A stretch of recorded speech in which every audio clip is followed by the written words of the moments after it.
By the time I reached Chicago, I had stopped checking my phone every hour. The client meetings filled my schedule, and the weight of the return trip I had planned pressed gently, not urgently, at the back of my mind. I told myself I was here for expansion logistics, interviewing local hires, checking infrastructure, finalizing lease terms, but in truth, it was a delay, a stalling tactic. I needed to be near Pennsylvania, not in it. The first few years after I left home had sharpened me in ways I never speak about. I learned the difference between surviving and living.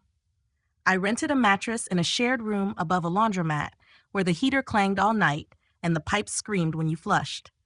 My roommate was a part-time dancer, full-time insomniac, and an excellent liar. She introduced me to prepaid Sims, temporary gigs, and how to find Craigslist jobs that wouldn't leave you stranded in industrial parks. I never asked her real name. I enrolled in an online community college with a rolling admissions policy and no requirement for parental tax forms. I used fake addresses, temp pay stubs, and a work laptop I fixed from salvage. I taught myself to code at midnight, studying Stack Overflow threads like scripture. At the coffee shop where I worked mornings, I used the free Wi-Fi to build mock interfaces on the back of paper receipts. I would leave shifts sticky with syrup and sweat, and still return at night for the same table near the restroom, nursing a single coffee to justify my presence. One afternoon, I accidentally pushed a working Python scraper to a shared folder. A regular customer, mid-40s, headphones, quiet shoes, found it and asked me if I knew what it did. I told him I wrote it for fun. He gave me a card. His wife's company was looking for someone to manage internal tools. It paid $12 an hour and had health benefits. I took it without hesitation. That job became a launch pad. It wasn't glamorous, maintaining scripts, cleaning Excel exports, patching together reporting tools from half-broken APIs, but it was stable. It gave me quiet hours in a real office, a company email, and a reason to update my LinkedIn with something other than freelancer. I was still invisible, but I had edges now. My name started to circulate in sentences that began with, "She figured it out," or "Ask Rachel, she's fast." I never told anyone where I came from. If people asked about my family, I said they lived back east. I stopped celebrating holidays. I told myself it was efficiency, but it was avoidance. Each year, I layered new tasks, new titles, new clients, each one a deliberate distraction.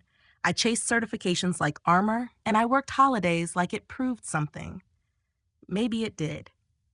When I launched Voss Logic, it wasn't because I felt ready. It was because I hit a wall. The consulting firm I'd been with dissolved its dev division and offered me a severance package. I took it and rented a corner in a basement co-working space that flooded twice a year. I pitched package deals to boutique firms, chiropractors, dry cleaners, anyone who couldn't afford the big players. I told them I could build something simple, fast, and reliable. I never said I was alone. In those days, my hours bled into each other. I worked until my eyes ached, until code blurred, until the only thing left was silence. It suited me. I kept the lights off most of the time. The glow of my monitors made the room look bigger than it was. I didn't decorate. I didn't play music. I didn't need inspiration. I needed stability. I had no idea which client would shift the pattern. It happened during a migration project for a small law office. The partner in charge was meticulous and impatient, a combination I understood intimately.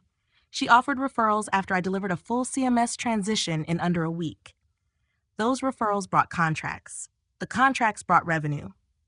Eventually, revenue brought reputation. I remember the moment I signed the lease for our second office. I stood in the empty room with its old carpet and cracked window seal and tried to imagine desks, chairs, voices. I couldn't. It felt performative, but I signed it anyway. I hired my first employee 2 months later. Her name was Ava. She was younger than me, louder than me, and entirely convinced I was more competent than I felt. I gave her a company email and promised her we were going to build something that lasted. My son arrived during the second expansion year.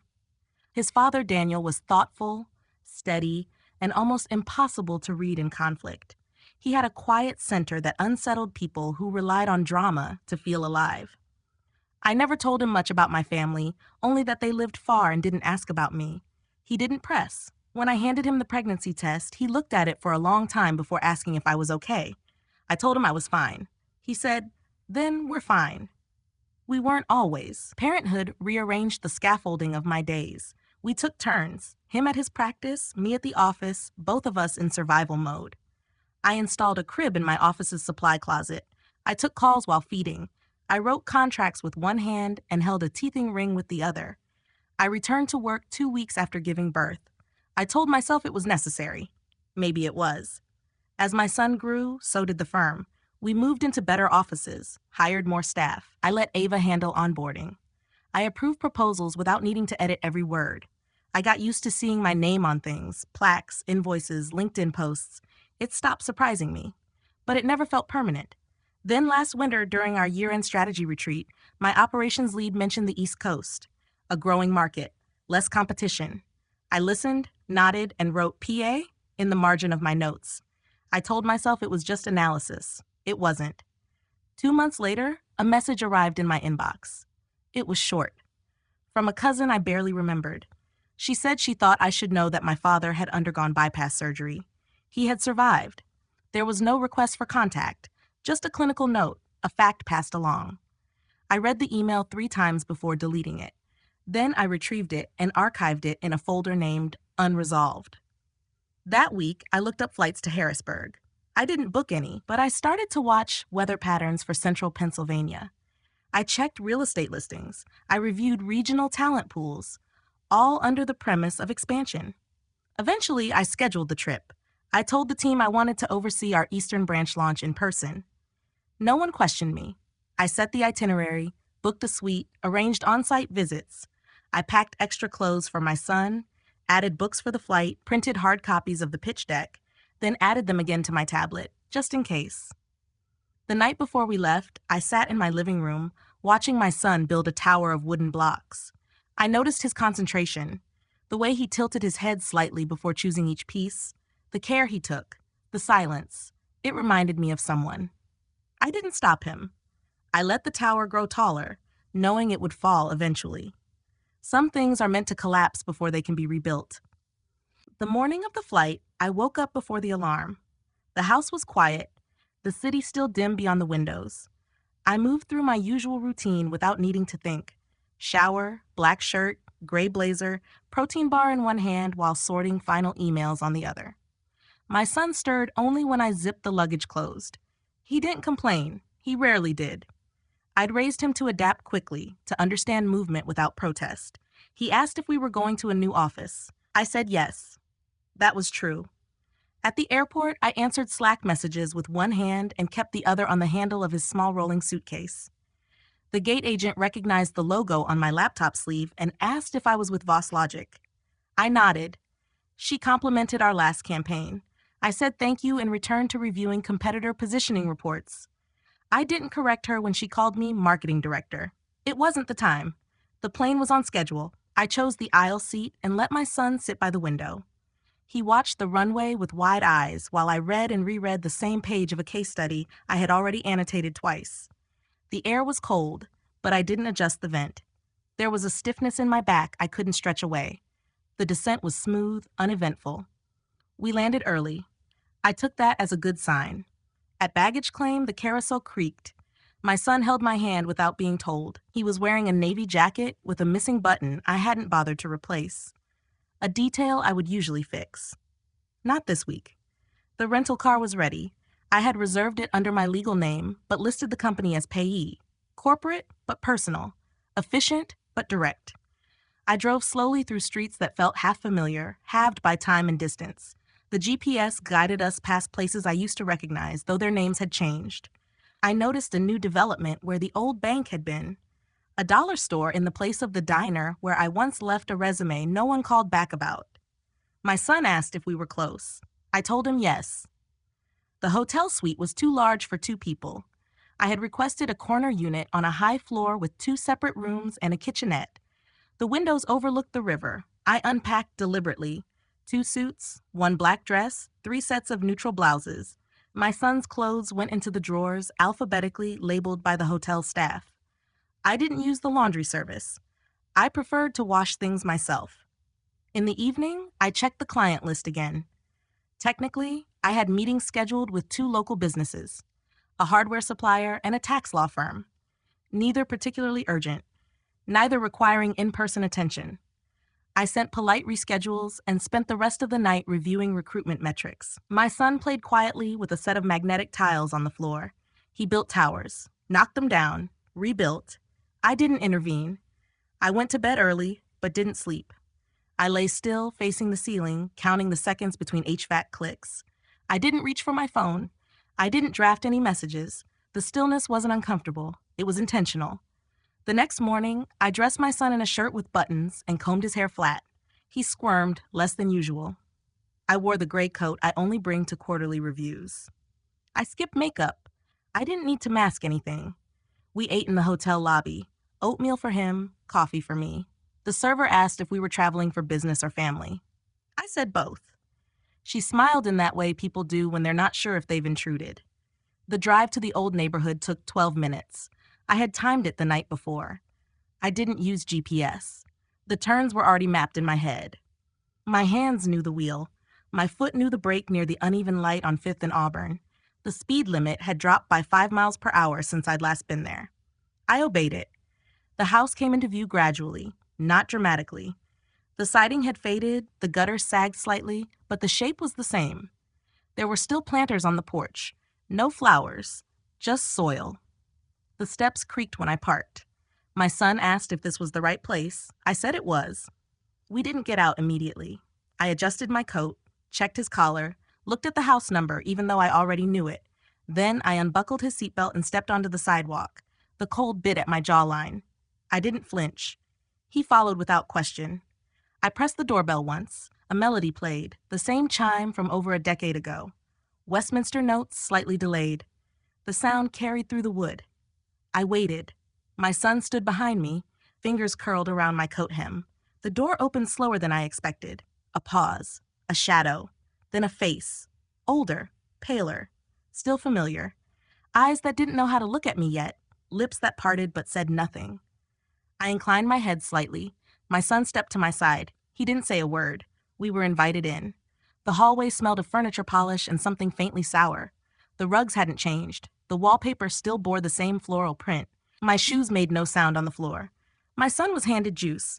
I accepted water. We sat. We were observed. I answered small questions. Nothing personal, nothing generous. I noticed the family photos remained on the wall. Except one was missing. Mine.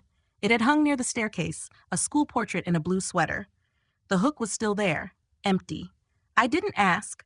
There was no confrontation, no apologies, just tension held tightly at the corners of polite conversation. I offered no blame. They offered no justification. We talked about weather, about business, about my son's kindergarten class. I gave vague answers. I watched how they watched him. When asked about his father, I answered with brevity. When asked where I lived now, I replied with a city, not an address. When asked how long we were staying, I said, not long. My tone never shifted. I asked to see my old room. There was hesitation, then agreement.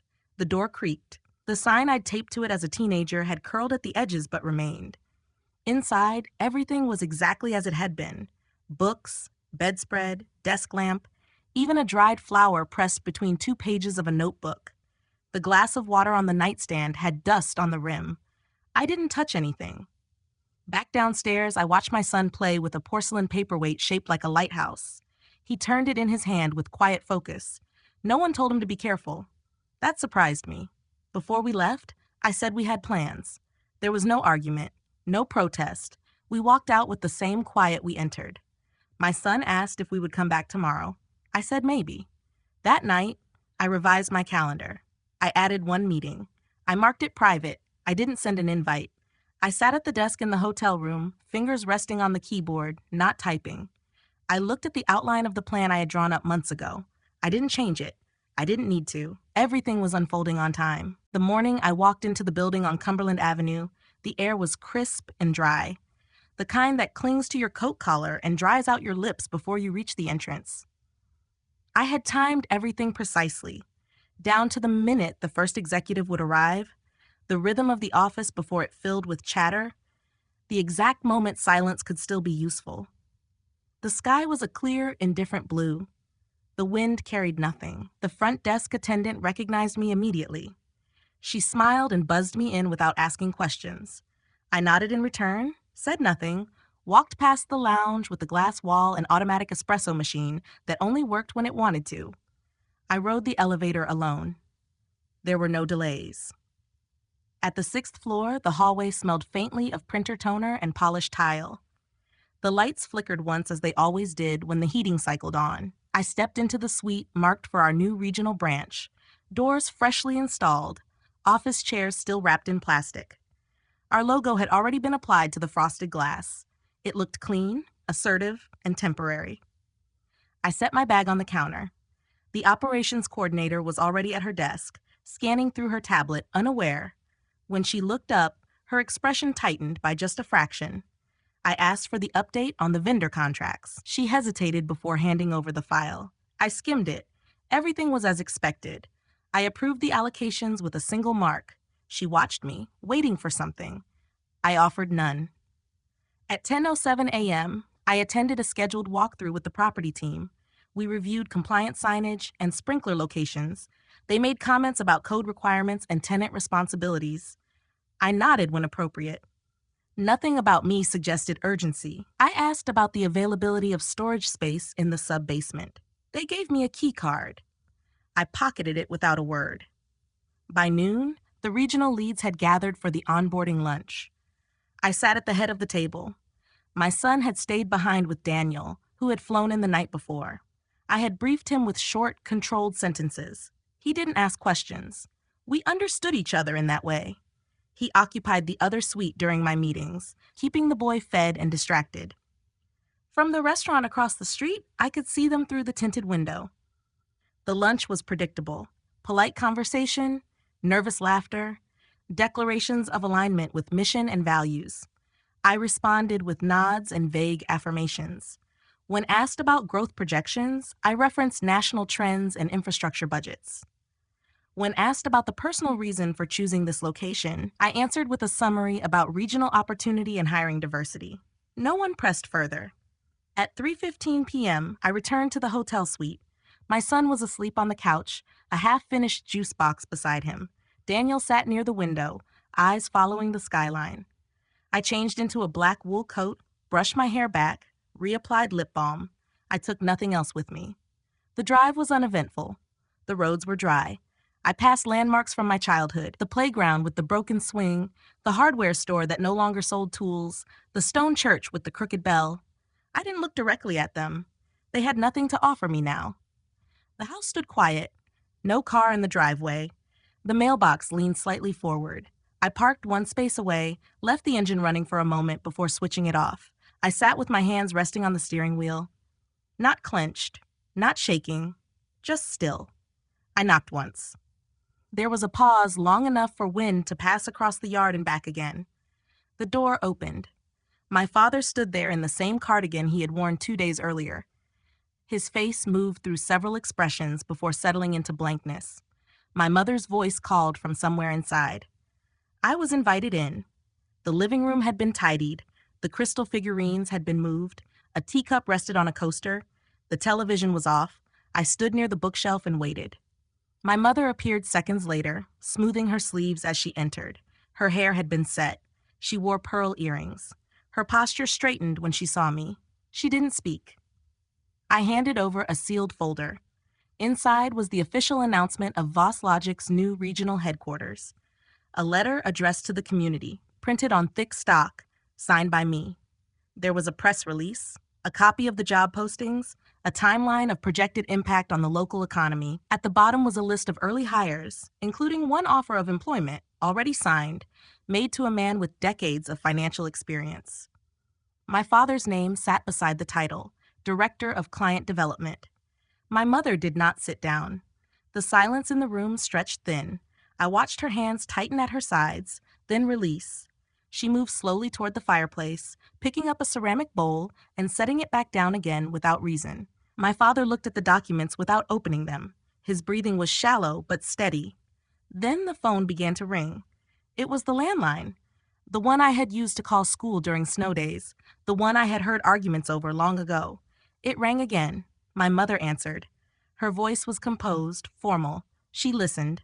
Then she turned to me with a look I recognized, the one she wore when trying to maintain control in front of strangers. She handed me the receiver. A reporter from the local station was requesting a quote. They had received the release. Wanted confirmation. I gave them none. I simply said, "Everything is accurate." Then I hung up. When I returned the phone to its cradle, my mother's expression had fractured. Not anger, not pride, just something vacant, caught between confusion and calculation. She asked if this had been my plan. I didn't respond. I reached for my coat. As I opened the door to leave, I heard her call my name, not in fury, not in grief, just a hollow sound filled with years she couldn't retrieve. Outside, the air had changed. Softer now. The trees moved without purpose. I crossed the yard without looking back. The engine of the SUV started on the first turn. The GPS recalibrated quietly. No one spoke. That evening, I received a message from a former teacher. She had seen the announcement online, said she was proud. I archived it without reading the rest. A second message arrived, this one from a former classmate.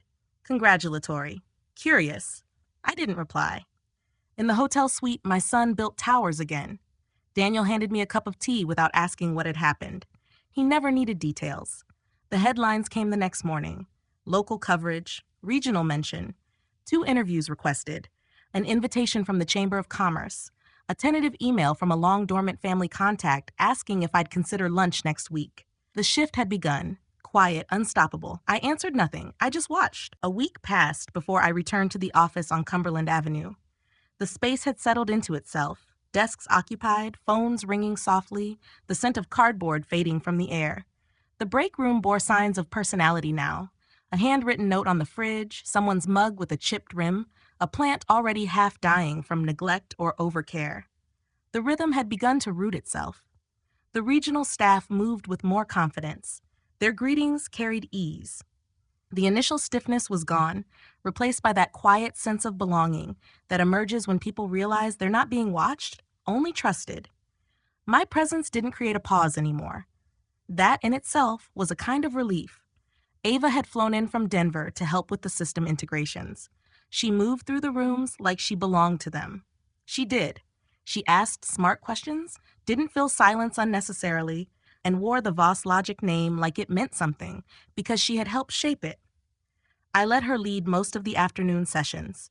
She didn't need me correcting her pace or emphasis. She had grown beyond that. Local media coverage continued to circulate.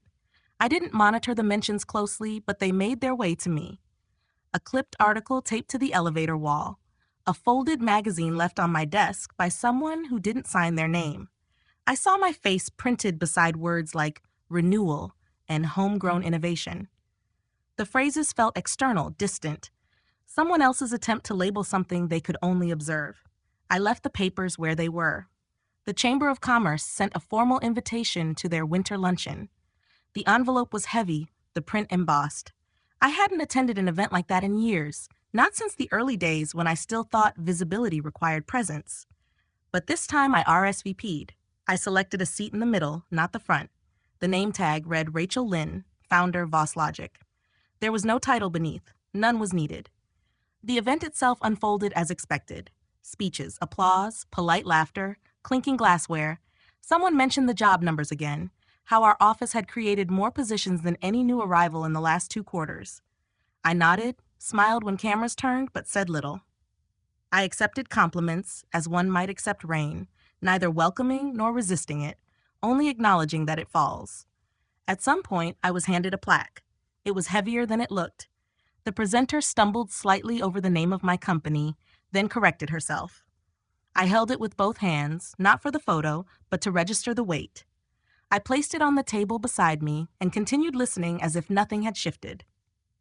Later that evening, I walked past my old high school. The building had been repainted, and the sign now displayed a slogan about integrity and excellence. I stood at the corner for a few minutes, watching as students filtered out through the side doors. Their faces were different, but the energy was the same, impatient, coiled, looking for something beyond the block they stood on. One of the teachers I recognized by posture alone. He glanced my way, did a double take, then offered a hesitant wave. I returned it with a slight nod. No one crossed the street. No words passed between us. but it was enough. The following Monday, a letter arrived from a local nonprofit. They hosted after-school STEM programs for underrepresented youth. They'd seen the articles, read about our hiring initiatives. They asked if I might consider speaking, or sponsoring, or just visiting. I read the letter twice, folded it back neatly, left it in the center of my desk for 3 days before replying. I said yes to all three. The visit came quietly. No press, no photos. I spent the hour walking through the shared workspace, pausing at whiteboards filled with equations and half-sketched diagrams. The students asked questions that had nothing to do with where I had come from, only where I thought things could go. They didn't care about narrative. They cared about utility. I left behind a stack of notebooks with the Voss Logic emblem and my personal email inside the cover. I told no one else I had gone. My father continued to show up at the office. He kept his title and fulfilled his responsibilities with a kind of disciplined humility that I hadn't known he possessed. He asked smart questions in meetings, deferred when appropriate, and never once invoked his last name for influence. I watched as others came to trust him, not because of who he had been, but because of how he now chose to work. He earned his space, quietly. My mother began attending quarterly open houses at the office. She brought pastries, wore neutral colors, said little. She shook hands with employees and asked about their families. She learned the names of the support staff before those of the directors. No one asked her to. I didn't correct her presence. I didn't acknowledge it either. But I noticed she never entered my office unless invited. There was a morning when I found a note slipped under my door. It wasn't signed, but I knew the handwriting. It wasn't an apology. It didn't ask for forgiveness. It simply thanked me for the opportunity, for the trust, for the chance to be useful again. I didn't reply. I kept the note in my drawer. More opportunities came, not through fanfare, but through alignment. A client in Oregon asked if I'd consider opening a satellite team near their warehouse. A partner in Chicago referred a health tech startup that had outgrown its legacy systems. I reviewed each request on merit alone. No urgency, no hunger, just discernment. There were still moments that unsettled me. A voicemail from an old classmate I hadn't spoken to in over a decade. A forwarded message from an uncle who'd once told me I would end up with nothing. A childhood neighbor who now subscribed to our company newsletter and commented on LinkedIn posts as if we had always been close. I didn't block them. I didn't respond either. At night, I sometimes walked past the hotel where we'd first stayed. The lights glowed in the windows just the same. I remembered the quiet of those evenings, the way my son built towers in the corner, the way he handed me pieces without looking. Now, he asked questions about the past, about who people were before they became who they are now. I answered what I could. I never pretended to know more than I did. Winter set in slowly. Snow came in light stretches. The roads remained clear. The office stayed open through the season. Staff brought in space heaters and wore fingerless gloves at their keyboards. Productivity dipped, then surged. We adapted. By the time the fiscal year closed, we had surpassed projections. I presented the data without emphasis. The board acknowledged the milestone with a recorded vote. Ava congratulated the team, not me. That was how I preferred it. There was no grand moment, no raised glasses, no culmination, just momentum and the recognition that everything was functioning as it should. The systems held. The people grew. The story now belonged to them as much as to me. That was enough. The invitation came by mail. Thick envelope, linen stock, careful lettering that suggested a committee somewhere had weighed words before committing them to print. I almost threw it away. There were too many envelopes like that lately, and I had grown suspicious of curated flattery. But I opened it anyway. Inside was a note from the Board of Trustees at the State University, requesting my presence as a guest speaker for their annual symposium on resilience and leadership. I reread it once, then left it on the windowsill, untouched for 3 days. The event was scheduled for mid-April, held in the same auditorium where, years earlier, I had once sat cross-legged on the floor during a student orientation I hadn't told my parents I was attending. It wasn't Berkeley or Columbia or any name you might print on a mug, but it was the only place that had offered me a transfer slot with no questions asked about family. I had paid for the application fee by selling 2 months' worth of rideshare bonuses. I remembered that part more clearly than anything they taught in class. When I walked onto the stage that afternoon, the room was already full.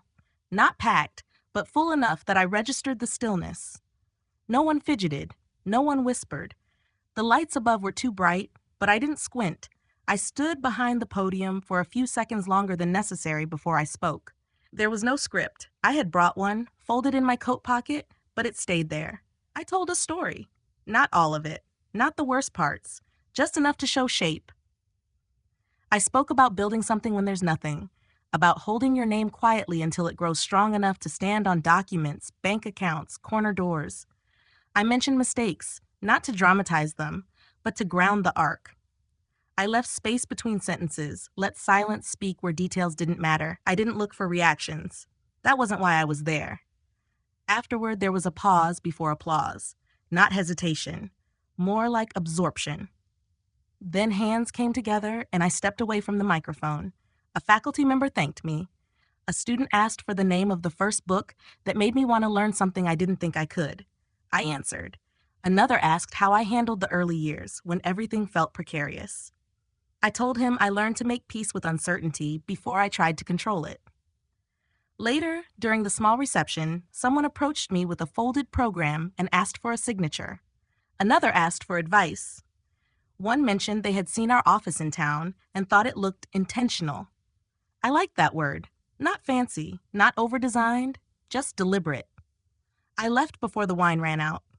I had never liked the way people lingered when the structure of an evening fell away. Outside, the wind was warmer than I expected. The parking lot was mostly empty. My phone buzzed with a message from Ava, just an update about onboarding numbers. No emergency. I replied with a short note of approval and turned off the screen.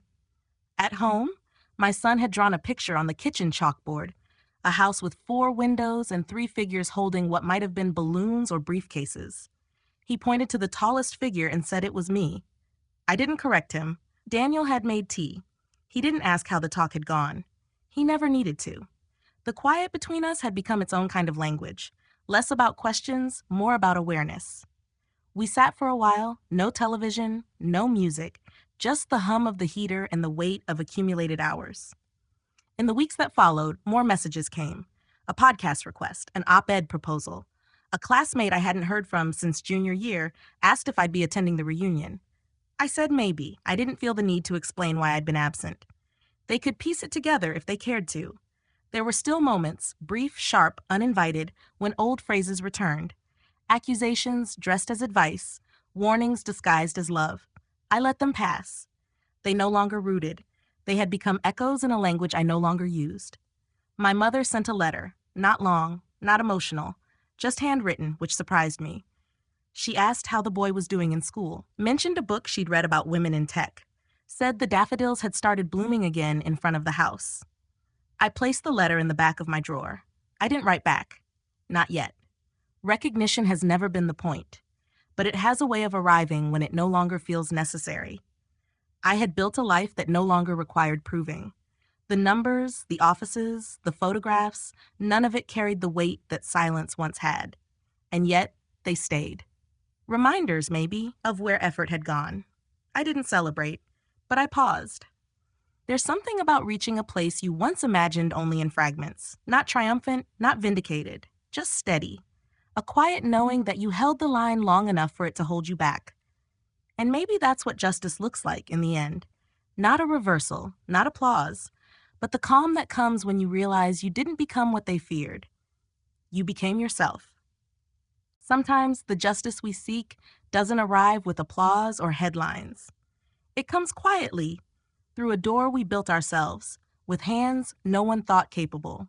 This story wasn't about revenge. It wasn't about proving someone wrong. It was about becoming someone I could live with. Someone my child could look at without needing explanations. The hardest part was not the beginning, nor the climb. It was the silence in between. The years when you do the work, carry the weight, and wonder if it will ever matter to anyone but you. But it does. Even when no one's watching, it does. Recognition doesn't always come from the people who hurt you. Sometimes it comes from strangers, from communities who see what you've built, from voices you didn't expect, from your own reflection on a day that feels enough.